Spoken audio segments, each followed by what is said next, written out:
मैं हूं आबिद हुसैन शेख। आपका खैर मकदम है 4TV न्यूज कर्नाटक एक्सप्रेस में। सबसे पहले नजर आज की हेडलाइंस पर।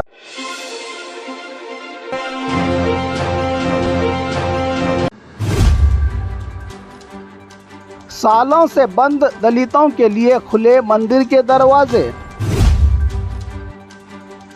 टीचर्स की मेहनत ने बदल दी सरकारी स्कूल की तकदीर। हथियार के साथ नकाबपोश चोरों की दहशत। बल्लारी नेलमंगला में सिलसिलावार वारदातें।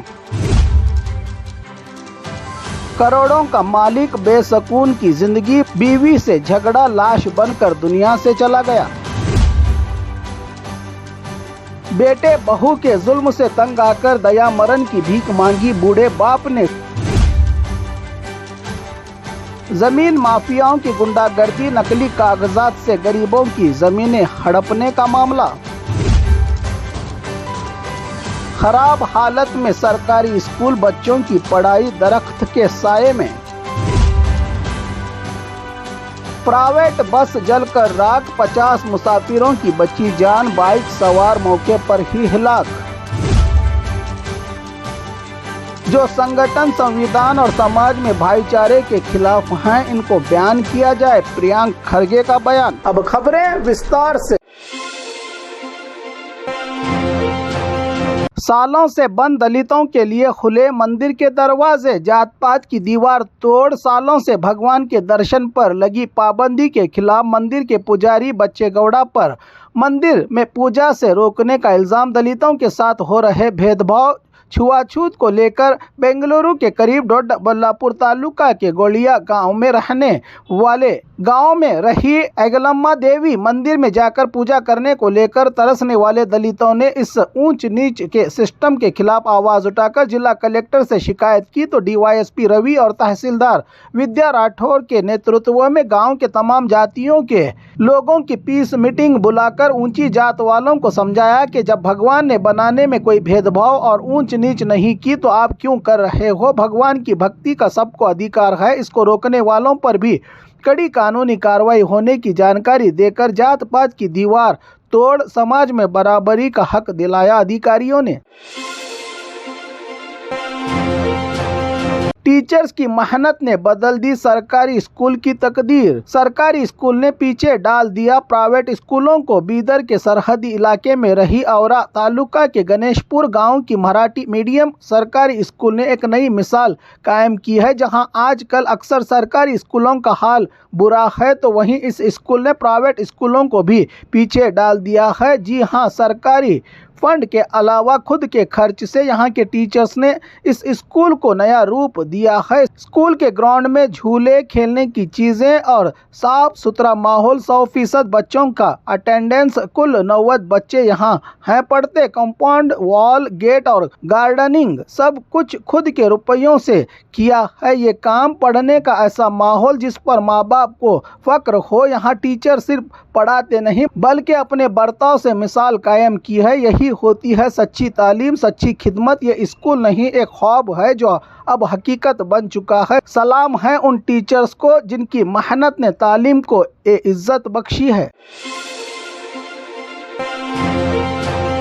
हथियार के साथ नकाबपोश चोरों की दहशत। बल्लारी नेलमंगला में सिलसिलावार वारदातें। बल्लारी नेलमंगला के कई इलाकों में सिलसिलावार चोरी की वारदातों से डर का माहौल। हाथों में हथियार के साथ 15 से ज्यादा नकाबपोश चोरों का कारनामा। 5 घरों में एक साथ लूट की वारदात। लाखों का सोना चांदी नकद रुपया गायब। सीसीटीवी में पकड़ी गई चोरों की तस्वीरें। पुलिस ने तहकीकात तेज कर दी है। जल्द इन चोरों को गिरफ्तार करके डर और खौफ में रही जनता की दहशत से छुटकारा दिलाने की मांग की है यहाँ के लोगों ने।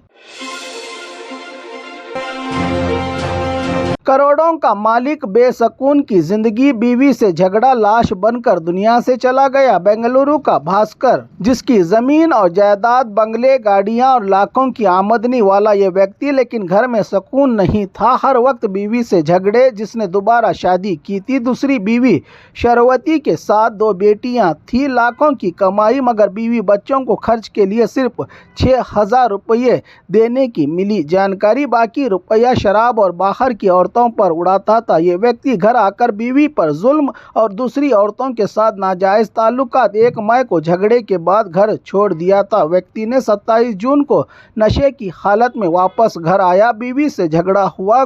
गुस्से में बीवी शरवती ने आटे की लकड़ी से इसके सर पर हमला किया तो भास्कर जमीन पर गिर के मर गया। बीवी ने पहले झूठ बोला कि वो बाथरूम में गिरकर मर गया था, मगर पुलिस की जांच में सच आया सामने तो अपना गुनाह कबूल किया बीवी ने। अब दोनों बेटियां अनाथ हो गई हैं। बाप की जिंदगी तमाम और मां पहुंची है अब जेल में।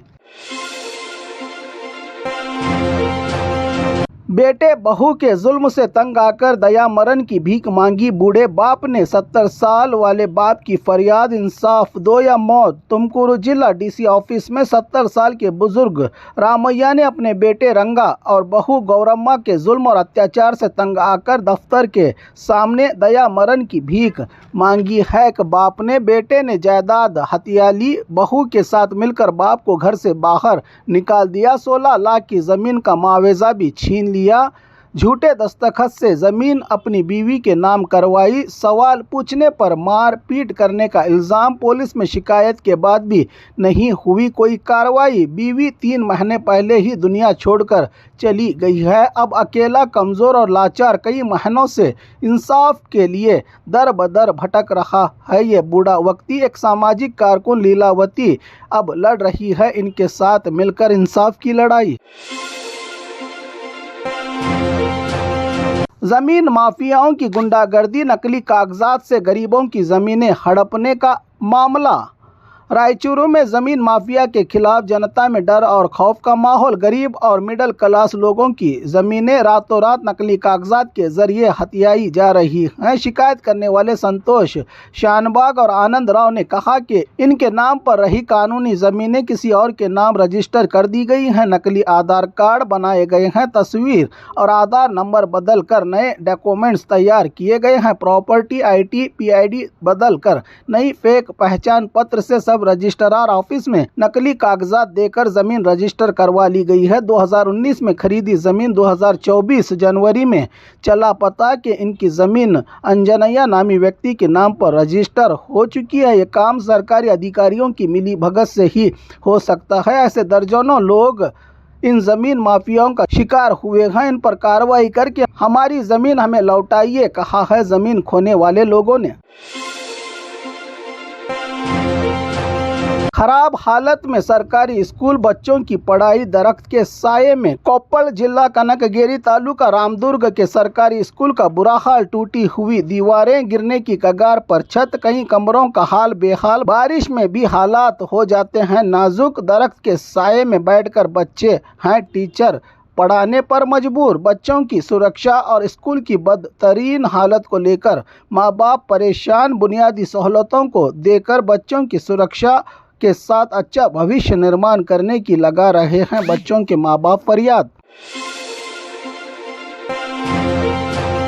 प्राइवेट बस जलकर राख, 50 मुसाफिरों की बची जान, बाइक सवार हिलाक। चित्रदुर्ग जिला मदकेरीपुर के पास कल रात उस वक्त एक खौफनाक हादसा पेश आया जिसमें एक प्राइवेट बस और बाइक के दरमियान टक्कर हो गई। इसमें 50 मुसाफिर सवार थे। बस ने बाइक को टक्कर मारी जिससे बस में आग लग गई। बाइक सवार रमेश मौके पर ही दम तोड़ दिया। हादसे में बस पूरी तरह से जलकर राख हो गई। खुशकिस्मती से तमाम यात्री सुरक्षित, मकामी लोगों और फायर ब्रिगेड की मदद से बाकी मुसाफिरों को बचाया गया। हादसा इतना भयानक था कि टक्कर के होते ही फौरन बस में आग लग गई।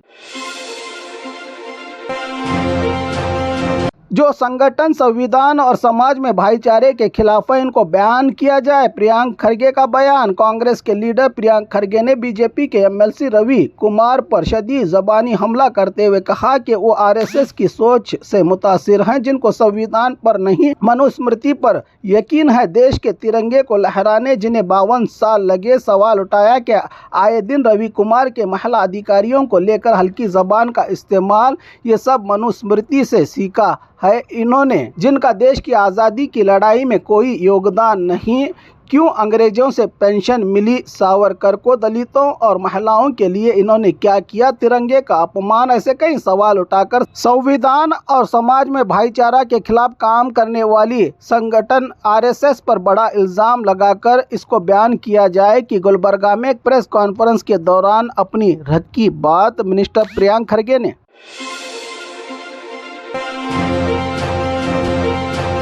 और खबरों के लिए देखते रहिए 4 टीवी न्यूज़ कर्नाटक एक्सप्रेस।